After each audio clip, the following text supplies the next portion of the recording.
अस्सलामु अलैकुम वरहमतुल्लाहि वबरकातुहू। बिरादरान मिल्लत इस्लामिया, अभी चंद रोज पहले एक मौजू पर डिबेट हुई, क्या खुदा मौजूद है, डज गॉड एग्जिस्ट। खुदा के वजूद पर डिबेट हुई और ताज्जुब की बात यह है कि डिबेट में बैठने वालों में एक शख्स वो है जो मुसलमान कहलाता है और एक शख्स वो है जो मुसलमान है। खैर, डिबेट में जो भी हुआ वो आपने देखा भी है, सुना भी है, उस पर हम गुफ्तगू नहीं करेंगे। सबसे पहले तो मुबारकबादी के काबिल है मुफ्ती शमाल नदवी कि जिन्होंने जावेद अख्तर को लाजवाब किया और शिकस्त फाश दी। जावेद अख्तर की नाकामी, आपके कांपते हुए हाथ, दबी हुई आवाज और चेहरे पर घबराहट के आसार साफ साफ ये बता रहे थे कि आपका ये मौजू नहीं था और आपको इस डिबेट के अंदर शिकस्त फाश का सामना करना पड़ा है, आपको नाकामी हासिल हुई है। दोस्तों, मुसलमान घर में पैदा होना कोई बड़ी बात नहीं है, क्योंकि हमारे नबी का फरमान आलिशान है, कुल्लु मौलूदिन युलदु अला फितरतिल इस्लाम।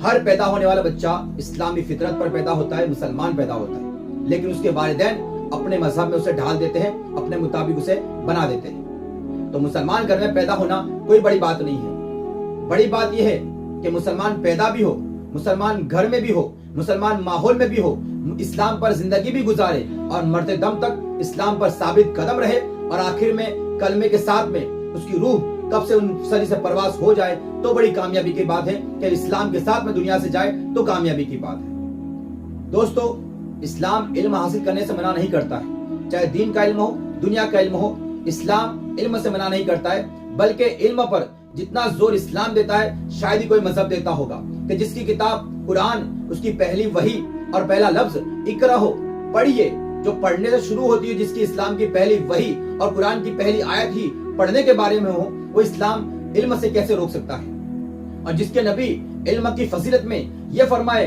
कि उतलुबुल इल्म वलो कान बिस्सीन, इल्म हासिल करो अगरचे तुम्हें चीन तक जाना पड़े, तो जो नबी इल्म के बारे में ये बताते हो वो इस्लाम इल्म से कैसे रोक सकता है। और जिसके बारे में अली ये फरमा दे कि रज़ना किस्मतल जब्बारी फीना लना इल्मुन वलिल जुहाली मालुन, मौला कायनात फरमाते हैं कि हम अल्लाह की तकसीम से राजी है कि उसने हमें इल्म दिया और जाहिलों को माल दिया। जो इल्म के बारे में ये फरमाते हो मौला कायनात, वो इस्लाम इल्म से कैसे रोक सकता है। और जिसके बारे में 22 रजब के दिन जिनके हम कूड़े पड़ते हैं, अफसोस की बात है कि मुसलमानों को सिर्फ इमाम जाफर सादिक के, हमारे इमामों के कूड़े ही याद रहे, जबकि हमारे इमाम जाफर सादिक मदीने के अंदर तने तनहा 40,000 स्टूडेंट को 400 सब्जेक्ट पर तने तनहा इल्म देते हो, और जिनके स्टूडेंट के अंदर जाबिर इब्न हय्यान जैसे बड़े बड़े साइंटिस्ट हो, वो इस्लाम इल्म से मना कैसे कर सकता है। आप डॉक्टर बनिए, इंजीनियर बनिए, टीचर बनिए, वकील बनिए, जो चाहे आप बनिए, लेकिन साथ में आप कुरान का,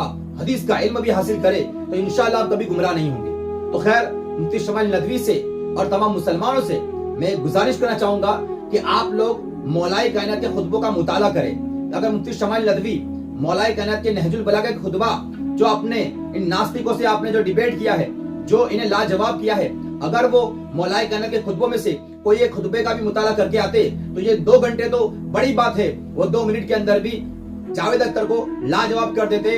वैसे खुतबे मौलाए कायनात ने इरशाद फरमाए।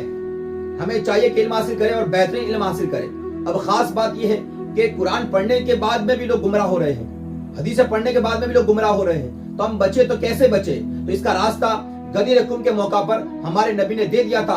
हमारे नबी ने फरमाया था कि कुरान और अहले बैत को साथ में रखो। कुरान पढ़ना है तो अहले बैत को साथ में रख करके पढ़ो, उनकी मोहब्बत को दिल में रख करके पढ़ो और उनको फॉलो करते हुए, उनकी जिंदगी का मुताला करते हुए, उनके दामन से वाबस्ता होते हुए और उनकी मोहब्बत का चिराग अपने दिल में जगा करके अगर तुम इल्म हासिल करोगे तो इंशाल्लाह कभी गुमराह नहीं होगे। वरना कुरान भी तुम्हें गुमराह कर देगा, हदीस भी तुम्हें गुमराह कर देगी, ये इल्म भी तुम्हें गुमराह करेगा। अगर तुम्हें गुमराही से कोई बचा सकता है तो वो अहले बैत का दामन है। कुरान और अहले बैत को अगर आप साथ में रखोगे, नबी के इस आखिरी फरमान पर अमल करोगे तो इंशाल्लाह दुनिया में भी कामयाब रहोगे, आखिरत में भी कामयाब रहोगे। मेरे और आपके आका मौला ने इरशाद फरमाया, मैं तुम्हारे अंदर 2 भारी चीजें छोड़ के जा रहा हूँ, तुम्हें लावारिस नहीं छोड़ के जा रहा। जिन चीजों को मेरे हुजूर अलैहिस्सलाम भी वजनी कहें, वो कितनी वजनी होंगी। अव्वलुहुमा किताबुल्लाह, उनमें से पहली चीज अल्लाह की किताब कुरान मजीद। फिर इरशाद फरमाया, वइतरती अहलु बैती, और मैं अपने अहले बैत की सूरत में तुम्हें दूसरी भारी चीज दे के जा रहा हूँ। और नसीहत करते हुए फरमाया,